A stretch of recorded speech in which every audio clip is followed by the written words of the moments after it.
Hello student, आज वापस से आपके लिए लेके आया हूँ बहुत ही खूबसूरत सी पोएम है जिसका नाम है रहीम के दोहे। स्टैंडर्ड 7 पोएम नंबर 11 और ये है सीबीएसई में आने वाली बहुत खूबसूरत सी पोएम है। तो चलो थोड़ा सा समझते हैं इसके अंदर क्या कहना चाहते हैं। फर्स्ट जो पोएम है यानी कि उसका फर्स्ट जो दुआ है, कही रहीम संपत्ति सगे, बने बहुत बहुरीत, विपत्ति कसोटी जे कसे, ते ही साचे मित। और इसके अंदर बताया गया है एक सच्चे मित्र की सहायता। कठिन समय के अंदर जो मित्र हमें सहायता देता है वही हमारा सच्चा मित्र है। उसके बारे में बहुत खूबसूरत तरीके से बताया गया है, तो इस बात को हमें ध्यान में रखना है। दूसरा है, जाल परे जल जात बही, तजी मिलन को मोह, रही मन मछरी नीर को, तजू ना छेड़ती छोह। मछली जल से अपार प्रेम करती है और इसलिए उससे बिछड़ते ही उसके प्राण त्याग देती है। और इसके कारण से ये पंक्ति हमें कहती है कि जीवन के अंदर जिस तरह से मछली को नीर से प्यार है, उसी तरह से हमें अपने जीव से प्यार है, मोह से प्यार है। तो हमेशा हमें अपने मोह को त्याग करना चाहिए, तो ही हमें शांति मिलती है। आगे है, तरुवर फल नहीं खात है, सरवर पीवत न पान, कही रही मन पर काज हित, संपत्ति सच ही सुजान। निस्वार्थ भावना से दूसरों का हित करना चाहिए। जैसे जैसे पेड़ खुद अपना फल नहीं खाता है, जैसे सरोवर तालाब खुद अपना जल नहीं पीता है, उसी तरह से एक अच्छा इंसान, सज्जन इंसान कभी खुद का धन जो है, पैसा है, उसको संचय नहीं करता है, स्टोर नहीं करता है। वो दूसरों के लिए हमेशा मदद रूप होता है। इस बात को हमें ध्यान रखना चाहिए। आगे है, थोथे बाद कार के जो रहीम जात, धनी पुरुष निर्धन भये करे पांचली बात। कई लोग गरीब होने पर भी दिखावे हेतु अपनी अमीरी की बातें करते रहते हैं, मतलब सिर्फ झाड़ते रहते, तुक्का मारते रहते हैं। जैसे अश्विन का महीना आता है, उस समय बादल केवल गरजते हैं, बरसते नहीं है। ऐसे कुछ गरीब लोग होते हैं जिसको सिर्फ अमीरी के सपने होते हैं, अमीरी क्या होती है उसके बारे में पता नहीं होता है, थोथी बातें करते हैं। आगे है, धरती की सी रीत है, शीत धाम ओ मेह, जैसी परे सो सही रहे, तो ही रही मन यह देह। मनुष्य को सुख दुख समान रूप से सहने की शक्ति रखनी चाहिए। जैसे धरती सर्दी, गर्मी और बरसात के मौसम में भी एक समान रहती है, हमें अपने जीवन के अंदर भी धरती के पास से सुख दुख में एक समान रहने की, एक समान शक्ति धारण करने की बात यहाँ पर समझाई गई है। इसके बाद बताना चाहते हैं प्रश्न और उसके उत्तर। यहाँ पर दिया है कि रहीम जी ने कहा के मास में गरजने वाले बादलों की तुलना किससे, यानी कि निर्धन व्यक्ति से क्यों की है। पहले कभी धनी थे और बीती बातों के बाद दूसरे प्रभावित करना चाहते थे। दोहे के आधार पे आप सावन के बरसने और गरजने वाले बादल के विषय में क्या कहना चाहेंगे, तो हमारा उत्तर कुछ इस प्रकार से लिखना है कि रहीम जी ने अश्विन के माह के समय के अंदर आसमान में आने वाले, छाने वाले बादलों की तुलना निर्धन गरीब लोग से की है। धनी व्यक्ति से इसलिए की है क्योंकि दोनों गरज कर रह जाते हैं, कुछ कर नहीं पाते हैं, बादल बरस नहीं पाते हैं, और निर्धन व्यक्ति धन लौटा कर नहीं आते हैं। जो अपने बीते हुए सुखी दिनों की बात करते रहते हैं, उसकी बातें बेकार और वर्तमान परिस्थिति में अर्थहीन होती है। दोहे के आधार पर ये सावन के बरसने वाली बादल धनी तथा कार के गरजने वाले बादल निर्धन जा कह सकते हैं। इस बात को याद रखना है। आगे बताते हैं, नीचे दिए गए दोहे को बताइए और सच्चा यदि आप अपने जीवन में उतार लेते हैं तो इससे आपको क्या लाभ होता है, सोचिए और समझिए। पहला क वाला है तरवर फल वाला, और दूसरा है धरती की सी। तो उसका उत्तर है, इस दोहे के माध्यम से रहीम जी में यह बताने का प्रयास करते हैं कि वृक्ष अपने फल कभी नहीं खाता है, सरोवर अपना खुद जल कभी नहीं पीता है, उसी तरह से अच्छा सज्जन इंसान अपना संचित स्टोर किया हुआ धन अपने लोभ के लिए कभी खर्च नहीं करता है। उसका धन दूसरों की भलाई के लिए, दूसरों की सेवा के लिए खर्च करता है। यदि हम इस सच्चाई को अपने जीवन में उतार ले, अर्थात अपना ले, तो अवश्य ही हम समाज का कल्याण कर सकते हैं और हमारे सामने आए हुए राष्ट्र को हम एक नया सुंदर विकसित रूप दे सकते हैं।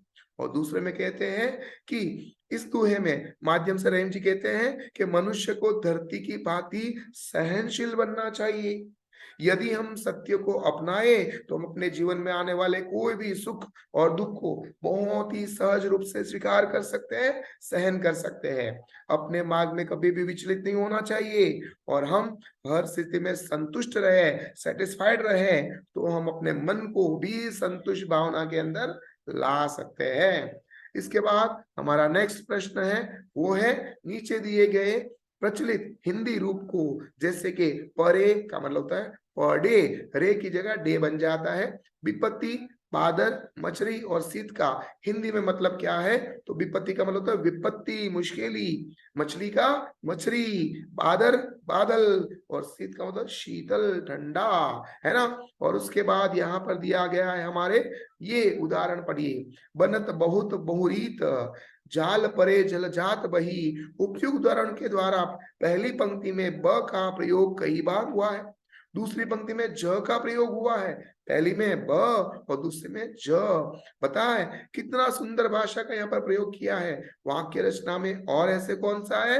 तो के दबे ब दबे, द का प्रयोग, संपत्ति सचही सुजान, स का प्रयोग, चारु चंद्र चंचल किरणे, च का प्रयोग, तर तमाल तरु बहुत छात, त वर्ण का प्रयोग, और रघुपति राघव राजा राम, र का प्रयोग, है ना। तो कितना बार बार अलग अलग वर्ण यानी कि लेटर का प्रयोग करना हमें यहाँ पर सिखाया जाता है, ताकि हम इसका इस्तेमाल करें अपने जीवन के अंदर। तो आगे बताते हैं क्वेश्चन आंसर। जीवन में मित्र की अधिकता कब होती है? जब जीवन में काफी धन दौलत मान सम्मान बढ़ जाता है, तो मित्र और शुभ शक्ति की संख्या हमारे जीवन में अपने आप से बढ़ती जाती है।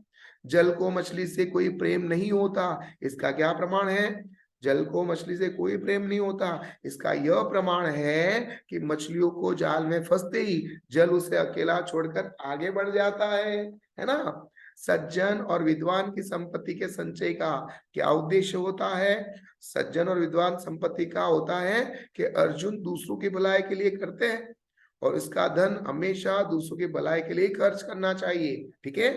रहीम जी के द्वारा कार मास के बादलों में क्या होता है? तो रहीम जी कहते हैं उस महीने में बादलों को थोथा यानी कि बेकार गरजते रहते हैं, कभी बरसते नहीं है। अब बताते हैं यहाँ पर थोड़े और बड़े उत्तर, यानी कि अतुल लघु तो हो गया, अब थोड़ा लेते हैं लघु उत्तरीय।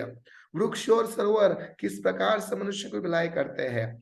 तो वृक्ष और सरोवर कभी अपनी वस्तु को स्वयं के लिए उपयोग नहीं करते हैं, यानी कि वृक्ष असंख्य फल उत्पन्न होने के बावजूद भी स्वयं कभी वो फल नहीं खाता है, वह दूसरों को हमेशा देता है। ठीक उसी प्रकार से सरोवर को भी अपना जल स्वयं नहीं पीता है, वो समाज के लिए, मनुष्य के लिए, जीव प्राणी पशु पक्षी के लिए इस्तेमाल करता है ना। उस तरह से हमें भी अपना धन दूसरों को यूज करना चाहिए।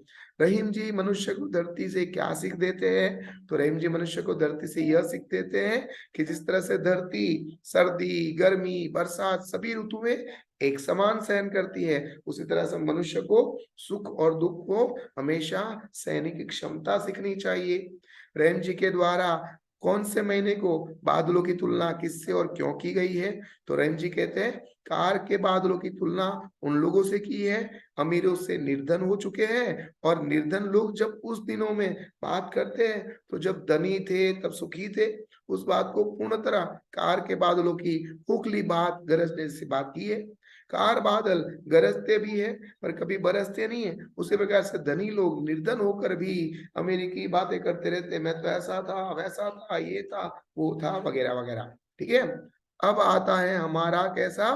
तो कि दीर्घ उत्तरीय। रहीम जी ने दोहे में हमें क्या सीख देते हैं? तो रहीम जी के दोहे में सीख मिलती है कि अपने मित्र को सुख दुख में बराबर साथ देना चाहिए, हमारे मन को परोपकार की भावना होनी चाहिए। जिस प्रकार प्रकृति हमारे लिए सदैव परोपकार करती है, उसी तरह से हमें भी दूसरों को परोपकार मदद करनी चाहिए। रहीम जी वृक्ष सरोवर की तरह संचित धन को जन कल्याण के लिए खर्च करना चाहिए। और अंतिम दोहे में तो रहीम जी कहते हैं कि धरती की तरह जीवन के अंदर सुख और दुख में समान अपनी शक्ति और समान अपने विचार रखने चाहिए। ठीक है, और लास्ट है यहाँ पर, और वो है मूल्यपूरक प्रश्न। हमें वृक्ष और सरोवर से क्या शिक्षा मिलती है? तो हमें वृक्ष और सरोवर से परोपकार की शिक्षा ग्रहण करनी चाहिए। वृक्ष और सरोवर निस्वार्थ भाव से दूसरों की भलाई करते हैं, उसी प्रकार से हमें भी दूसरों की निस्वार्थ भाव से क्या करनी चाहिए? सेवा करनी चाहिए, मदद करनी चाहिए। तो ये था हमारा बहुत ही खूबसूरत सी पोएम। आशा करता हूँ आपको बहुत अच्छी तरह से समझ में आया होगा। अगर आया है तो लाइक कमेंट शेयर जरूर करिएगा। तब तक मुझे आज्ञा दीजिए। आपका दोस्त, आपका मित्र, आपका गुरु महेंद्र जोशी। Thank you.